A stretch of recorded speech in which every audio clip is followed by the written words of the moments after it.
DGP साहब श्री मोहन लाल लाथर जी, additional chief secretary home Abhay Kumar ji, DGP Umendra Bhardwaj जी, Ajit Singh ji, DG ACP BL Soni ji,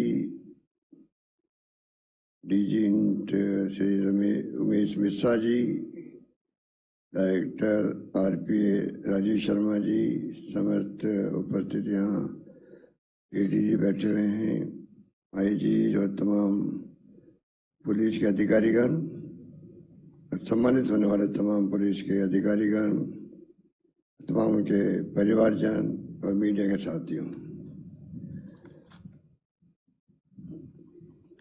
Rajasthan police के स्थापना दिवस पर पुलिस बेड़े के सभी अधिकारियों और जवानों को मैं हार्दिक बधाई देता हूँ।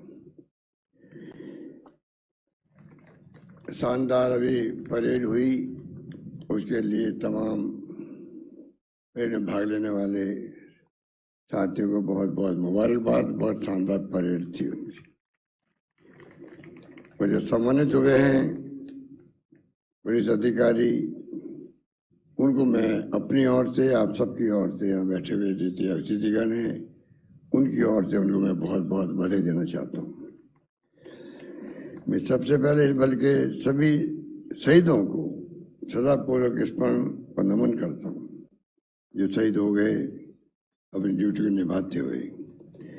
आज का दिन राजस्थान पुलिस के लिए महत्वपूर्ण है।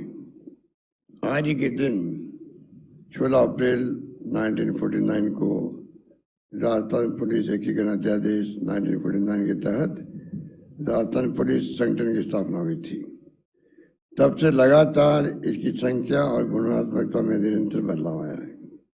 राजस्थान पुलिस आज अपने कर्तव्य निर्वहन के लिए देश भर में अपनी पहचान रखती है और इसका इकबाल बुलंद है। इस बेड़े के साहसी जवानों ने देश और समाज की सेवा की रक्षा के लिए त्याग और बलिदान की गौरवशाली परंपरा का निर्वहन किया है। आमजन में विश्वास, अपराधियों में भय। अपने ध्येय वाक्य को ध्यान में रख करके राजस्थान पुलिस सदैव नागरिकों की सेवा कर रही है। किसी भी समाज, प्रदेश और देश के विकास में सुरक्षा का आधारभूत महत्व होता है। सुरक्षा के माहौल में ही हमारी आर्थिक प्रगति, सामाजिक और सांस्कृतिक विकास संभव है। स्वच्छ लोकतंत्र में तो पुलिस का और अधिक महत्व बढ़ जाता है। राजस्थान पुलिस अपने अथक परिश्रम, साहस और बलिदान के संकल्प के साथ कमजोर वर्गों की सेवा और सभी नागरिकों की सुरक्षा की जिम्मेदारी निभा रही है। हमारे पुलिस बल के अधिकारी और जवान दिन रात चौकस रहते हैं, जागते हैं और सोशल सिक्योरिटी की जिम्मेदारी निभाते हैं। अपराधियों का मुकाबला करने के साथ सांप्रदायिकता, जाति हिंसा और प्राकृतिक आपदाओं के समय भी लोगों की जान माल की हिफाजत में राजस्थान पुलिस ने हमेशा सराहनीय कार्य किया है। शुरू के कांस्टेबल लाबू सिंह ने सतर्कता बरतते हुए और सीसीटीवी कैमरे की सहायता से एक बच्ची के साथ दुष्कर्म होने से उसे बचाया था। मैंने उससे बात भी करी। इसी प्रकार हाल ही में करौली में कांस्टेबल नितेश शर्मा ने अपना कर्तव्य निभाते हुए अपनी जान की बाजी लगा करके 4 लोगों को बचाया था। मैंने उसको भी टेलीफोन से बधाई दी है। उन्होंने उनको कांस्टेबल से हेड कांस्टेबल में प्रमोशन करने का मैंने फैसला किया है। हमारे पुलिस बेड़े ने ये ठीक कहा, डीजी साहब ने अभी बीएसएफ का गठन तो बाद में हुआ था, उसके पहले बहुत बड़ी भूमिका थी पुलिस की भी। और आज भी मेरा मानना है कि पुलिस आंतरिक सुरक्षा में भी, और जो 65 का वार हो या 71 का हो, हमारी पुलिस ने कंधे से कंधा मिला करके सेना का साथ दिया। राजस्थान पुलिस सेवा की लंबी यात्रा में जिन योग्य अधिकारियों ने इस पुलिस बल का नेतृत्व किया, उनकी कर्तव्यपरायणता को आज याद करना हम सबका फर्ज है। पुलिस संगठन या फौज में रहकर सेवा करना अपने आप में चुनौतीपूर्ण कार्य है। राजस्थान पुलिस अपने मजबूत इरादों, कर्तव्य निष्ठा और लगनशीलता के लिए पहचानी जाती है। अपराधों और कानून व्यवस्था पर प्रभावी नियंत्रण के साथ नवाचारों और आधारभूत पुलिसिंग के प्रयोग से इस बेड़े ने अपने आप को स्थापित भी किया है। राज्य सरकार ने पुलिस को आज की चुनौतियों का मजबूती से मुकाबला करने के लिए आधुनिक उपकरण और सुविधा देने के सभी संभव प्रयास किए हैं। अपराधों के पंजीकरण, क्रमबद्ध करना, थानों के अंदर स्वागत कक्ष का निर्माण करना एक प्रकार से आम जनता के लिए सम्मान की बात है। उनको महसूस हो थाने में जाते वक्त में, थाने का माहौल ऐसा है कि मैं एक फरियादी के रूप में अपनी बात सब सम्मान के साथ कह सकता हूँ। मुझे आशा है कि इस भावना को प्रत्येक कांस्टेबल लगा करके थाने के जितने अधिकारी उस बात को समझेंगे। कोविड के दौरान भी मुझे कहते गर्व है, एक तरफ आम जनता ने कोई कमी नहीं रखी। मैंने कहा कोई भूखा नहीं सोएगा, और उस संकल्प को पूरा करने में बिना पुलिस कांस्टेबल के अधिकारियों के संभव नहीं था। मुझे खुशी है कि उस वक्त भय बहुत था, पता नहीं विश्व महामारी है, कौन इसकी चपेट में आ जाएगा। तब भी आप लोगों ने खाना बांटना हो घरों के अंदर या व्यवस्था करनी हो, उस माहौल के अंदर पहली लहर के अंदर जो काम किया वो तारीफ के काबिल है, तो मैं उसके लिए विशेष रूप से बधाई देना चाहता हूँ। कोविड के दौरान लगे लॉकडाउन में मैंने कहा भी आपको सब तरह से आपने सेवा करी, क्योंकि घरों में लोग बंद थे तो सूखा राशन भी है, पका हुआ खाना भी है, रोगियों को दवाइयों की बात है, दूध की बात थी, पहुंचाने में आपका पुलिस का मानवीय चेहरा प्रदेशवासियों के सामने आया, उसके लिए आप बधाई के पात्र हैं। पिछले 3 वर्षों में राजस्थान पुलिस ने जिस प्रकार अपने आप को आम जन की सेवा के लिए प्रस्तुत किया है, उसकी मैं सराहना करता हूँ। आम जन की सुविधा और उनकी समस्याओं के निराकरण के लिए सकारात्मक संवाद वातावरण उपलब्ध करवाने के लिए सभी थानों में स्वागत कक्षों का मैंने कहा भी जो निर्माण किया गया है, उसमें 731 थानों में तो स्वागत कक्ष बन के तैयार हो चुके हैं। राजस्थान पुलिस ने महिलाओं के विरुद्ध लैंगिक अपराधों के मामले में पूरी संवेदनशीलता दिखाते हुए त्वरित अनुसंधान पर जोर दिया है। इससे अनुसंधान के समय में बहुत कमी आई है। वर्ष 19 में अनुसंधान में जहां औसत 129 दिन लगते थे, तब मात्र 19 दिन लगते हैं। ये मैं समझता हूं कि बहुत बड़ी उपलब्धि है आप लोगों की। 78 दिन और कहाँ 129 दिन। परिवादी को न्याय दिलाने के लिए आवश्यक निर्बाध पंजीकरण, जैसे मैंने कहा आपको कंपल्सरी FIR को हमने जो प्रायोरिटी दी, उसके कारण से 1917 में जहाँ दुष्कर्म के 33.4% मामले कोर्ट के माध्यम से दर्ज होते थे। अब आपको जानकर प्रसन्नता होगी कि अब इसकी संख्या घट करके आधी से भी कम यानी 16% रह गई है।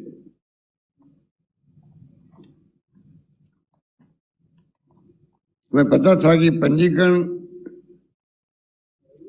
जब कंपल्सरी किया FIR तो पंजीकरण के आंकड़े बढ़ेंगे, उसकी आलोचना भी होगी। हमने उसकी परवाह नहीं करी। हम चाहते हैं कि फरियादी को न्याय मिले, पीड़ित को न्याय मिले। ये सोच करके एक नया प्रयोग किया गया सरकार बनते ही, और मुझे खुशी है कि आपने उसको बेखूबी लागू किया है। आज थानों में पंजीकरण हो रहा है, और मैं समझता हूँ कि NCRB के भी आंकड़े आ रहे हैं 2020 के अंदर। मैं समझता हूँ कि उसमें अच्छी परफॉर्मेंस दिखाई दे रही है। कार्यशैली को और अधिक मजबूत करने के लिए थानों में जैसे एफआईआर हो रही है, पश्चात में कहीं कोई कमी नहीं रह जाए, डिकॉय ऑपरेशन भी कराए जाते हैं। मुझे खुशी है कि हमने कहा कि थाने में एफआईआर दर्ज नहीं होगी तो एसपी का ऑफिस में होगी। मैं समझता हूँ कि कोई 15-20 केस मुश्किल से आए होंगे। आज जो सरकार की मंशा थी उसी के अनुरूप आप लोगों ने उनको निभाया है और थानों में एफआईआर दर्ज होना अनिवार्य हो गया है। जनता और पुलिस के बीच संवाद बढ़ाने के लिए हमारी पुलिस ने सहभागिता के लिए कई प्रयास किए। राज्य में कुल 96,428 व्यक्ति सामुदायिक संपर्क समूह के सदस्यों के रूप में काम कर रहे हैं। ये जो कम्युनिटी लेजेंड ग्रुप बनाए गए हैं, पुलिस मित्र बनाए गए हैं 36,252, 34,048 ग्राम रक्षक बनाए गए हैं। मैं समझता हूँ कि इसका भी एक समाज में अच्छा संदेश गया है। तो पुलिस और आम जन के बीच में जो समन्वय सम्मान की भावना हो एक दूसरे के प्रति, वो आगे बढ़ी है। इस बात की मुझे खुशी है। मैं चाहूँगा कि इसको और ज़्यादा मजबूत किया जाए, जिससे कि चुनौती के वक्त में आम जनता का सहयोग भी हमें मिल सके और हम लोग शांति, सद्भावना, प्रेम, भाईचारा काम करने में कामयाब हो सके। राज्य सरकार ने सुरक्षा और विकास के क्षेत्र में आपके द्वारा किए जा रहे योगदान को समय समय पर सम्मानित भी किया है। पुलिस की दक्षता और कार्य क्षमता बढ़ाने के लिए राज्य सरकार हर संभव मदद के लिए तैयार है। इसी उद्देश्य से हमने कई कदम उठाए हैं और मैं समझता हूँ कि इसकी रोकथाम के लिए बजट में 108 एम्बुलेंस की तर्ज पर अभय कमांड सेंटर डायल 100 डायल 112 से जोड़ते हुए 500 पुलिस मोबाइल यूनिट का गठन किया गया है। अभय कमांड कंट्रोल सेंटर से जुड़े कैमरों की संख्या को इस बजट में मैंने घोषणा करी है 10,000 से बढ़ा करके 30,000 किए जाएंगे। साथ ही बड़े निजी संस्थानों और व्यावसायिक स्थलों पर सीसीटीवी कैमरे लगाना अनिवार्य किया जा रहा है। इसे अभय कमांड एवं कंट्रोल सेंटर से जोड़ने की कार्य योजना बनाई जा रही है। देश और प्रदेश में वर्तमान में बढ़ते हुए साइबर अपराध एक बड़ी चुनौती के रूप में उभर के आए हैं। ये आपके लिए भी एक बड़ी चुनौती भी है, समस्या भी। इससे प्रभावी रूप से निपटने के लिए हमने बजट के अंदर 22-23 के बजट में प्रदेश के सभी जिलों में साइबर पुलिस स्टेशन स्थापित करने का निर्णय किया है। साइबर अपराधों की रोकथाम, डिजिटल इकोसिस्टम की साइबर खतरों से सुरक्षा और आम जन को जागरूक करने के उद्देश्य से 50 करोड़ रुपए की लागत से सेंटर फॉर साइबर सिक्योरिटी की स्थापना की जाएगी। राज्य के गृह विभाग द्वारा 5 नवंबर 19 को थाने में पदस्थापित कांस्टेबल को 2 वर्ष की जेल से दंडनीय अपराध की जांच के लिए अधिकृत किया गया है। तफ्तीश अब हमारे पदस्थापित जो कांस्टेबल से सीनियरिटी के आधार पर 2 वर्ष तक की सजा वाले जितने अपराध हैं उनकी भी वो तफ्तीश कर पाएंगे। प्रदेश में पुरानी पेंशन योजना, जिसकी आज पूरे देश में बहुत सराहना हो रही है, और बिना मांगे हुए मुझे इस बात की खुशी है कि जहाँ जहाँ मैं जा रहा हूँ और मुख्यमंत्री निवास पर भी हजारों लोग इस काम के लिए आते हैं कि जो ओपीएस लागू की ओल्ड एज पेंशन, उसमें किसी को विश्वास नहीं था, ना कोई मांग कर रहा था। पर मैं आपको कहना चाहूँगा, पूरी तरह सोच समझ करके, चिंतन करके, मनन करके, मानवीय दृष्टिकोण के आधार पर यह फैसला किया गया है। मुझे खुशी है कि ये फैसला लागू हो गया है। हमने खाली फैसले नहीं किया, इसको लागू भी कर दिया है। और ये भी कहना चाहूंगा कि भारत सरकार को भी आगे आना चाहिए, सब राज्यों को आगे आना चाहिए, क्योंकि देश दुनिया को या देश के लोगों को मालूम नहीं है, कर्मचारियों ने समझ लिया कि ये तो होने वाला नहीं है, इसलिए मांग भी ज़्यादा उठी नहीं। पर मैंने जब पूरी स्टडी की मालूम पड़ा ह्यूमन राइट कमीशन विरोध कर रहा है इसका, आज तक भी 17 साल के बाद में भी, 17 साल पहले लागू हुआ ये, आज तक भी ह्यूमन राइट कमीशन इसको विरोध कर रहा है, नहीं होना चाहिए। शेजी जो है वो लिखित में रिपोर्ट दे रही है कि 15 साल के बाद में ना नियम बने, ना कायदे बने, ना इसका असेसमेंट होगा। कई तरह की ऑब्जेक्शन लगाया उन्होंने सीएनएजी ने के अंदर। 4-5 राज्यों ने कमेटी बना दी है इसको रिव्यू करने के लिए। और सबसे बड़ी बात, जुडिशरी जो है उसके जो सेकंड पे कमीशन है वो कह रहा हम जुडिशरी में लागू नहीं करना चाहते। और सबसे इम्पोर्टेंट बात, जब लागू किया गया तो खाली आर्मी, एयरफोर्स, नेवी में लागू किया गया, उनको छोड़ा गया ओल्ड एज पेंशन के लिए, आर्मी, नेवी और एयरफोर्स को। मेरी समझ के परे है, पता नहीं क्यों ऐसा किया। चाहे बीएसएफ हो, चाहे वो इंडो तिब्बतन पुलिस हो, चाहे वो अन्य पैरामिलिट्री फोर्सेज हो, पुलिस हो, सबको नई पेंशन योजना में ले लिया गया। ये जो अलग अलग फैसला हुआ मैं समझता हूँ वो भी उचित नहीं है, क्योंकि बीएसएफ भी कोई कम काम नहीं करती है। 365 दिन सीमाओं की रक्षा करने वाले लोग वो भी होते हैं। इंडो तिब्बतन पुलिस का अलग काम है। मैं समझता हूँ कि विंग का बहुत महत्वपूर्ण काम है देश के लिए, देश की हिफाजत के लिए, इंटरनल सिक्योरिटी के लिए। तो आप खाली 3 सेनाओं के लिए छोड़ा आपने, बाकी के लिए लागू कर दिया। और सेकंड पे कमीशन जो वो जुडिशरी का है वो कहते हम अपने यहाँ लागू नहीं करेंगे। इस स्थिति में ये इश्यू बना हुआ था। राजस्थान सरकार ने पहल करी, मुझे इस बात का गर्व है कि हमने पहल करके इसको लागू किया देश के अंदर पहली बार।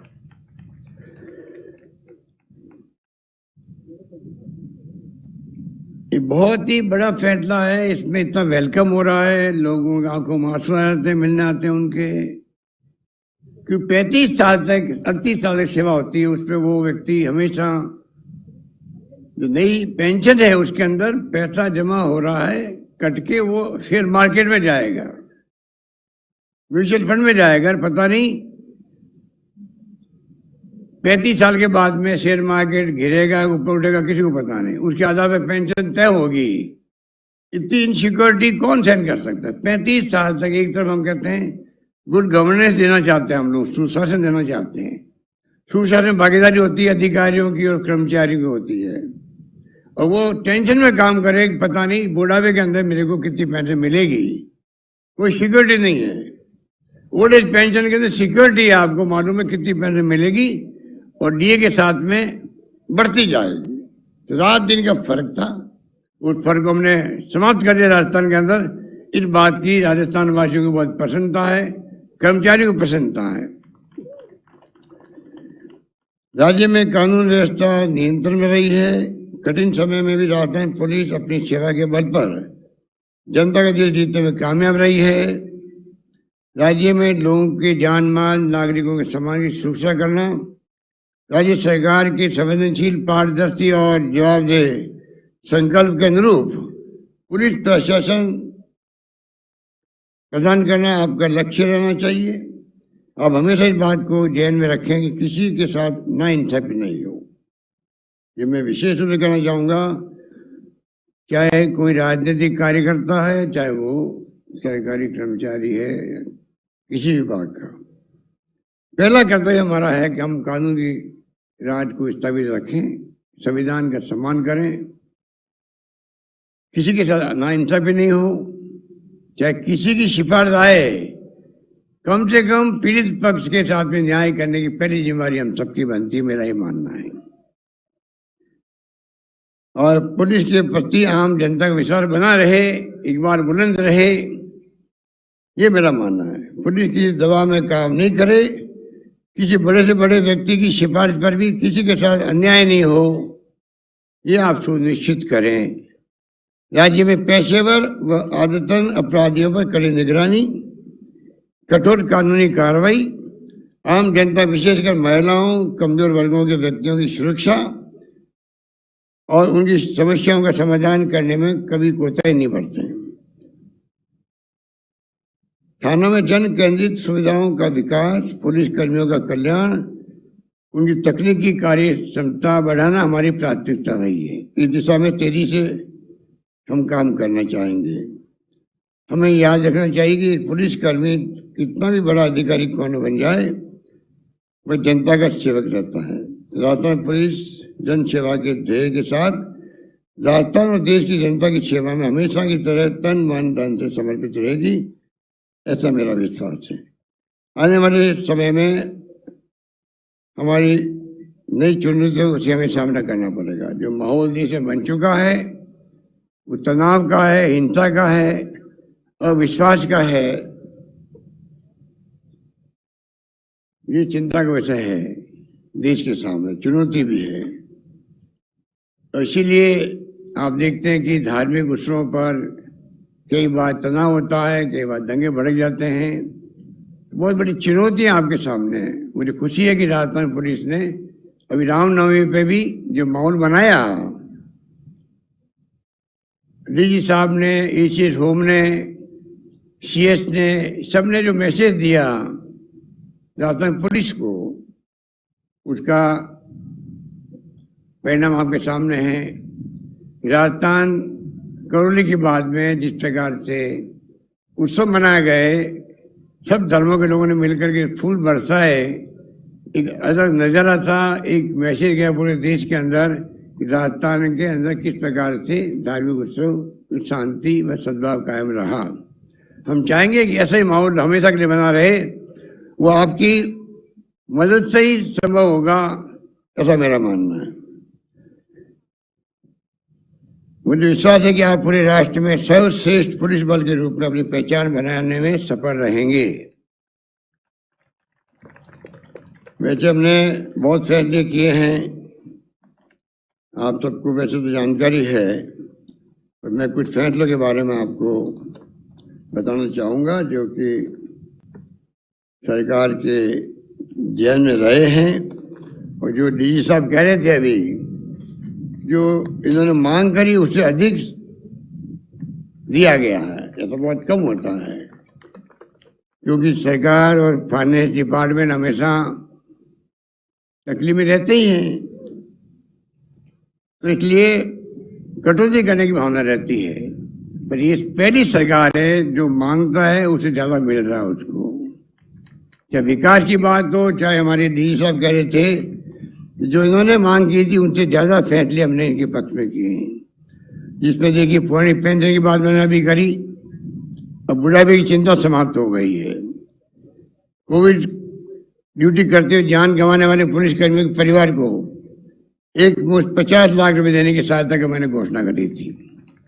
जब नरेंद्र मोदी जी ने कहा कि मेडिकल में काम करने वालों को 50 लाख मिलेंगे, तो राजस्थान राज्य वो था जिसने पूरे देश के अंदर पहला राज्य था जिसने कहा हमारे हर कर्मचारी को, चाहे वो टेम्पररी भी है राजस्थान के अंदर, ठेके भी है, कोविड का काम करते हुए पत्रकार भी है, उसको 50 लाख मिलेंगे। ये फैसला हमने पहली बार किया है। अच्छा काम करने वाले नई कई पुलिसकर्मियों से मैंने बात की है, कई प्रमोशन को मिला है। प्रमोशन में आने वाली परेशानियों को समाप्त किया है, क्योंकि मेरा मानना है शुरू से ही किसी भी कर्मचारी का, चाहे वो छोटा हो या बड़ा हो, हर व्यक्ति चाहता मुझे प्रमोशन टाइम पे मिले। और प्रक्रिया ऐसी बनी हुई है ये टाइम पे प्रमोशन मिलता नहीं है, तो उस प्रमोशन में आने वाली परेशानियों को हमने समाप्त कर दिया है। और कोई बच जाएगी तभी उनको समाप्त करेंगे, पर चाहेंगे हर कर्मचारी का प्रमोशन समय पर हो। हजारों की संख्या में कांस्टेबल से हेड कांस्टेबल और हेड कांस्टेबल से एएसआई में पदोन्नति हुई है। अभी जो हमने नई घोषणा करी है उसमें और ज्यादा चांस बढ़ जाएंगे प्रमोशन से। इस बजट में 2000 एएसआई पद बढ़ाए गए। अभी डीजी साहब ने आपको कहा 1000 महिला एएसआई के पद बढ़ाए गए। और सबसे बड़ी बात है, 473 जो सब इंस्पेक्टर लेवल के थाने थे, उन सबको एक साथ में 6 लेवल के थानों में कन्वर्ट कर दिया गया है। इससे प्रमोशन के चांस और बढ़ जाएंगे। 500 पुलिस मोबाइल यूनिट का मैंने कहा आपको गठन कर दिया गया है या किया जाएगा, किया जा रहा है। सैकड़ों नवीन पुलिस चौकी, थाने, सर्किल, एडिशनल एसपी, डीवाईएसपी के कार्यालय और कार्य क्षेत्र का समान वितरण हो रहा है। एसओजी में भी एंटी चीटिंग भी और ड्रग को लेके भी अलग से सेल बनाया जा रहा है। और डीपीजी भी साल में 2 बार होगी। और डिपार्टमेंट लेवल पे होगी। तो ये मैं समझता हूँ कि इस घोषणा से काफी टाइम पे प्रमोशन मिलने लग जाएंगे। डी साहब ने मांग करी है कि खेल बजट जो आपका है, क्योंकि उन्होंने ये कहा कि भाई जब जब मेरे को आप लोगों का आशीर्वाद से अवसर मिला है राजस्थान के प्रथम सेवक के रूप में काम करने का, जो मांगा पुलिस विभाग ने वो हमने देने का हमेशा प्रयास किया। तो डी साहब बड़े अप्रिशिएट कर रहे थे। और उसी कड़ी में इन्होंने मुझे एक स्लिप पकड़ा दी है कि खेल बजट में 50 लाख से 2 करोड़ रुपए पुलिस कर्मियों को प्रोत्साहन के लिए दिया जाए। मैं घोषणा करता हूं कि खेल बजट को 50 लाख से 2 करोड़ कर दिया जाएगा। एक और मांग करी है उत्सव फंड, पुलिस दिवस अन्य उत्सवों के आयोजन हेतु दिए जाने वाले 25 लाख रुपए से 1 करोड़ रुपए किया जाने की मांग है, जिससे उत्सव आराम से मना सके। इस घोषणा को मैं पूरी करने का ऐलान करता हूं। इन्हीं शब्दों के साथ में मैं आप तमाम साथियों को, क्योंकि इससे बड़ा दिवस क्या होगा आपके लिए, 30 मार्च को राजस्थान का गठन हुआ 49 में, तो 15 दिन के बाद में 16 अप्रैल 49 को राजस्थान पुलिस अस्तित्व में आई।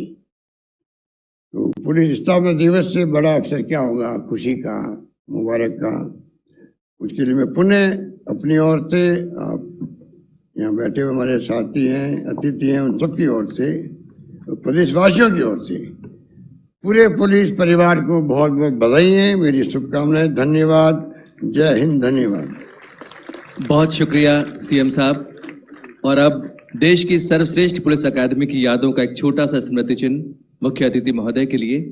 अनुरोध डीजीपी सर से कि आप मुख्यमंत्री महोदय को स्मृति चिन्ह मोमेंटो प्रदान करें।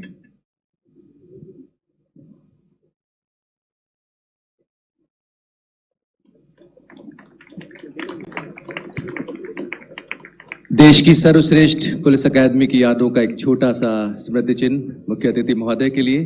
बहुत बहुत धन्यवाद मुख्यमंत्री महोदय, धन्यवाद डीजीपी सर। और अब बारी है आप सबका शुक्रिया अदा करने की। और निवेदन आरपीए के डायरेक्टर अतिरिक्त महानिदेशक राजीव शर्मा सर से कि आप धन्यवाद उद्बोधन के लिए पधारें। माननीय डायरेक्टर सर।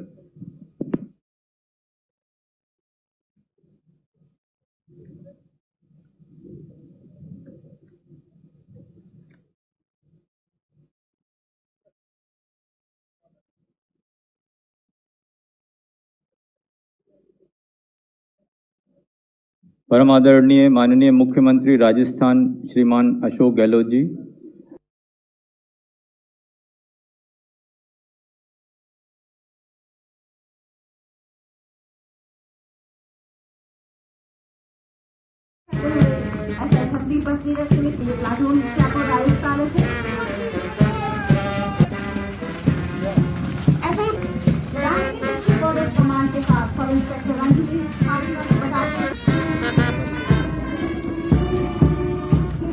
में अजीब सी उमंग पैदा कर रही है। हम आ सकते हैं कि इनके हौसले कितने बुलंद होंगे।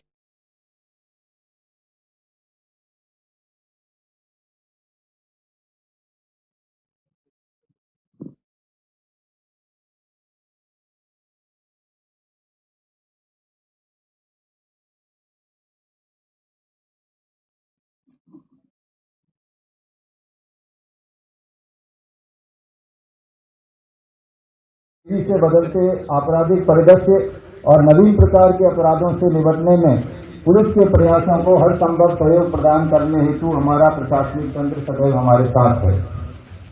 राजस्थान पुलिस के एकीकरण के इस 73वें वर्ष में हमें और अधिक प्रगति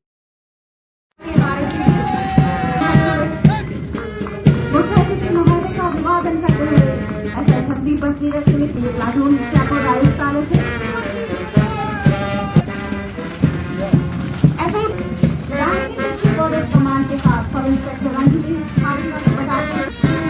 आज इस विशेष अवसर पर आप सबकी आशीर्वाद स्वरूप उपस्थिति राजस्थान पुलिस का संबल है। मैं पुनः हृदय की गहराइयों से राजस्थान के यशस्वी मुख्यमंत्री माननीय अशोक गहलोत साहब का आभार प्रकट करता हूं और आभारी हूं माननीय राज्य मंत्री महोदय एवं मुख्य सचिव महोदय एवं अतिरिक्त मुख्य सचिव का, जिनके सतत मार्गदर्शन से राजस्थान पुलिस अपने ध्येय वाक्य आमजन में विश्वास और अपराधियों में डर को साकार करते हुए निरंतर जन सेवा और सुरक्षा हेतु प्रतिबद्ध और उद्यत है। अंत में आभार पुलिस मुख्यालय के मेरे समस्त साथीगण, जिन्होंने गत दिनों से लगातार अकादमी के स्वरूप को इस आकार में लाने में अमूल्य सहयोग दिया है, एवं हृदय से आभार अकादमी की समस्त टीम व उससे जुड़े हुए प्रत्येक व्यक्ति का, जिनके कठिन परिश्रम व मेहनत से यह भव्य आयोजन साकार रूप ले सका है। आज के इस पावन दिवस पर उन्हें सभी को शुभकामनाएं। जय हिंद।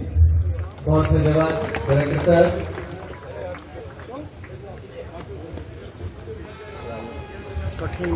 नमस्कार। मायूस में अजीब सी उमंग पैदा कर रही है।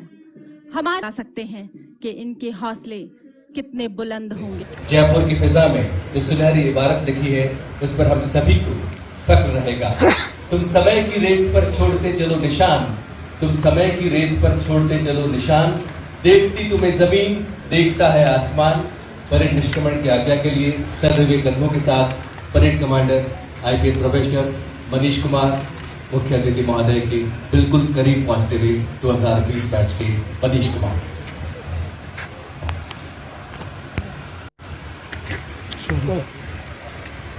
थोड़ा बड़ा हो गया, नहीं बड़ा कर लेंगे ना।